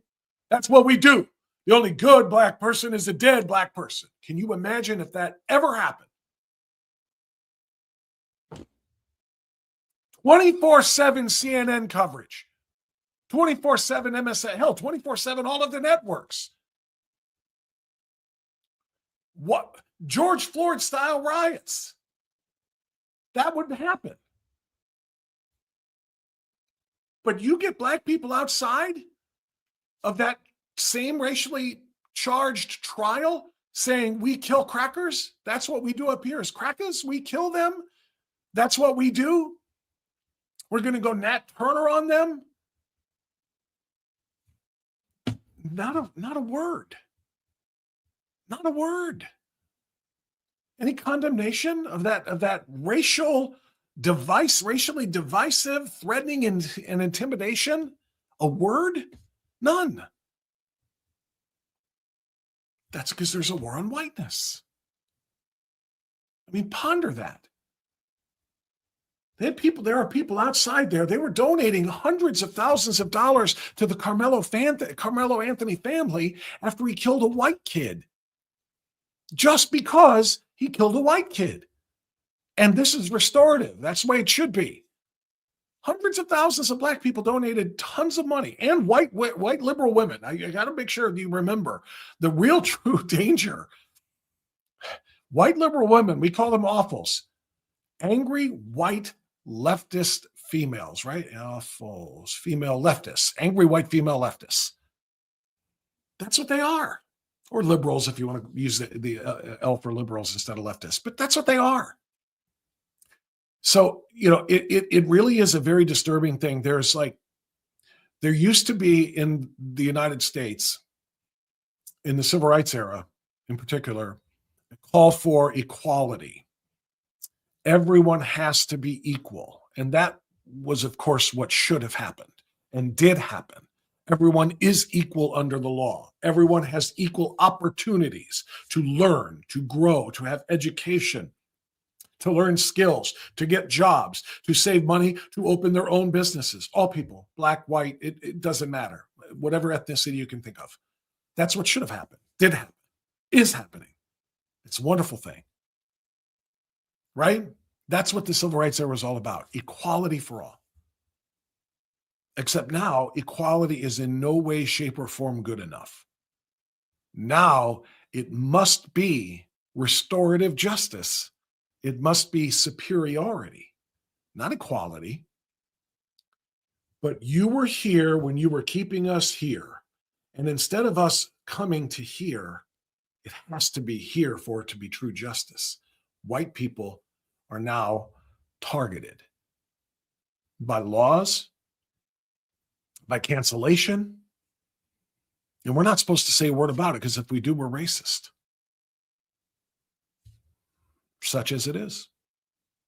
So be it. We're not. But we have to have the courage to say we need to get back to the idea of everyone having equal opportunities, not equity. Just because they both start with EQU doesn't mean they're the same. Equity and equality are very, very different. Equity should be no one's goal, because not everybody works the same level. Not everybody tries as hard. Not everybody has the same skill set. Equity, where everybody gets the same thing and has the same outcome? No. That's not freedom. Equality of opportunity, so everybody has the chance to do what they want to do. That is what we should be focused on. Not superiority. Well, you had it better than us before. Now we get to have it better than you, or else there's no justice. That is the problem with anti-racist thinking. That's the problem with social justice warrior thinking. And that's why people are getting killed and treated the way Henry Novak was. He was stabbed 4 or 5 times by Vikram Digwa, a Sikh carrying a sword about this long, plunged it into him because he felt racially disrespected. Murdered him in cold blood. Police came, looked at the dying guy on the ground, the dying young 18-year-old boy on the ground, looked at the killer standing over him, whose mother had come and taken the murder weapon from the scene. And what did they do?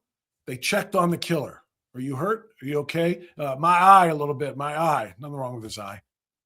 Guy on the ground, bleeding out, whispering that he can't breathe, but literally because he has a hole in his chest. Telling the police he's been stabbed. No, I don't think you have, mate. I don't think you have. Handcuffing him instead of opening his jacket, lifting up his shirt, seeing if he has indeed been stabbed. Nope. Handcuffing him and dragging him away, because it's more important to punish the white victim than it is to investigate the Sikh, in that case, killer. It's a very, very dangerous time. It is a very dangerous time. And it is not something that is going to go away quickly either. At least not until anti-racism is stamped out. And you know what I mean by that. We've covered it. Anti-racism does not mean you want to stamp out anti-racism. That must mean you're for racism. No.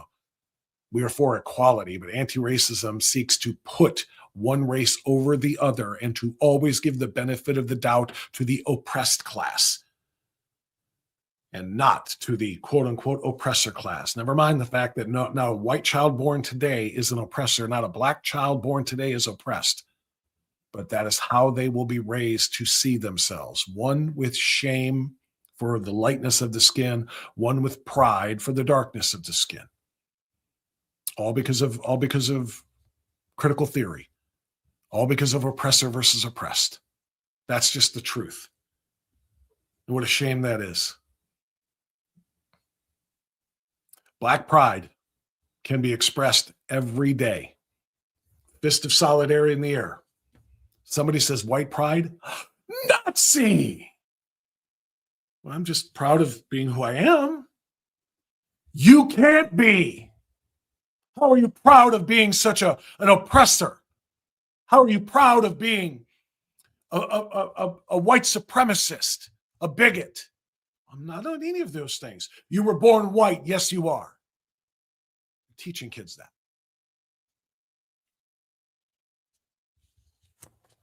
That's a war on whiteness. I welcome thoughts. In the comments of today's episode, those who've been in the chat, I really appreciate those. I'm going to go back and look at those shortly.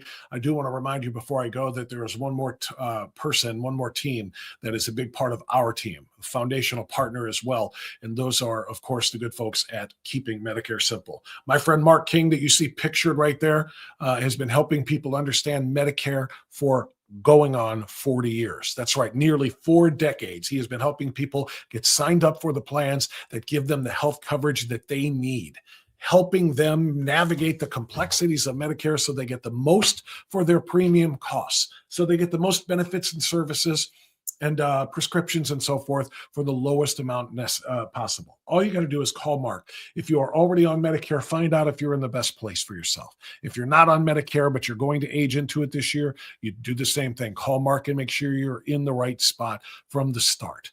Call 440-832-8936. And log on to keepingmedicaresimple.com. Mark King is a true patriot and a true supporter of Strictly Speaking Unfiltered. We appreciate him greatly, and we certainly invite you to visit Mark and his team as well. All right, friends, that is going to do it for us.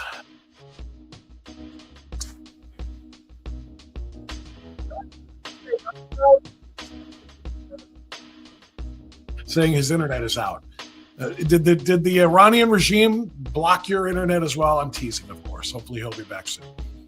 Thank you to Mark Sutherland, who came in on short notice today. I was just reading some more of my work yesterday from the newsletter about Henry Novak, and I said, that's a British story. That's from Southampton. And Mark is a Brit, and he'd be perfect to speak to us on it. So I called him really late, or texted him really late this morning and said, are you free this morning to talk about this? And he came through with flying colors. So thank you to Mark. Don't forget, scan that. Pull out your phone right now. If you're watching this on a computer screen, pull out your phone right now and scan that. That'll take you to the subscription page so you can become a subscriber to Strictly Speaking This Week. It's our Sunday morning briefing in which I give you 5 things to know and 5 things to do, and some really, really important commentary as well. Very, very important. Scan that, join us, sign up. We want you to be a part of this, okay? Other than that, continue to share. Hit the thumbs up, hit the notification button, and don't forget to follow us in Locals by clicking the join button if you're watching on Rumble. Thanks, everybody. Be well, be safe. As always, stay free. See you tomorrow. Bye-bye.